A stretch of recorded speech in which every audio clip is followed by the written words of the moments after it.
Here to discuss, we have Hoover Institute Director Lanhee Chen and former New York Lieutenant Governor Betsy McCaughey. Betsy, what's your reaction to this? This amounts to pouring more bad money, $8 billion a year down the rat hole, propping up a ObamaCare health law that is destined to fail, that is already in a death spiral.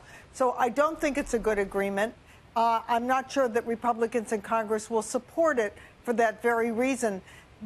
The executive orders that the president signed last Thursday will enable many Americans, millions of Americans who don't get their health coverage at work and can't afford Obamacare premiums, to buy more affordable insurance that may cost as little as half what the Obamacare bronze plans currently cost. But this deal that's being announced today does not get at the heart of what has pushed Obamacare premiums so high and will not help these Americans who can't afford Obamacare.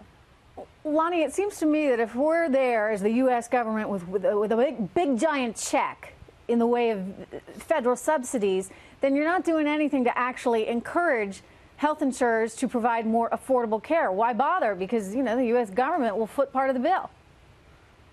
Yeah, I mean, Trish, look, the fundamental problem with Obamacare is the design of the law, and you're not going to fix that with this kind of bipartisan agreement. What I will say is the reason they're doing this is because of the politics of the situation. I think especially Republicans are concerned that this could boomerang on them, that if they don't do something and things continue to go south with Obamacare, which they probably will, that they're going to get blamed for it in next year's elections. Now, rightly or wrongly, that animates their activity. That's the reason they're doing this. But let's be clear, Trish, even before this latest issue regarding the cash subsidies came into the news, we already knew, because the insurers had announced it, that they were planning on hiking premiums in many parts of the country 25% to 35%. Right.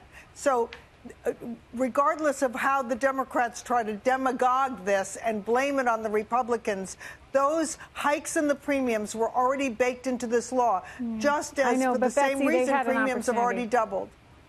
I mean, to Lanhee's point, you know what, for 8 years they've told us they needed to repeal the thing. Then they didn't manage to get that done. They also promised a replacement. They didn't get that done. I know that you've put forward numerous plans and ideas for them yourself, Betsy. You've spent a lot of time on that.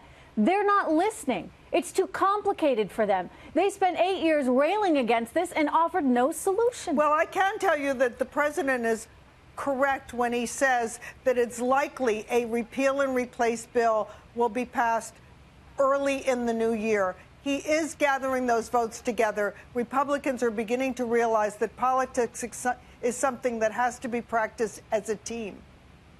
Yeah, you know, Trish, here's the problem. Lanhee, okay, final thought to you. Yeah, no, I was just going to say the problem is that the coalitions for repeal and replace are different, and not all Republicans actually want to repeal the law. That's the dirty little secret of this whole thing, and that's why it's been difficult to get this across the finish line. Yeah, no, I get it, you know, and don't forget how powerful some of those health insurers are in terms of lining people's political pockets. Anyway, Lanhee, Betsy, good to see you guys. Thank you so much.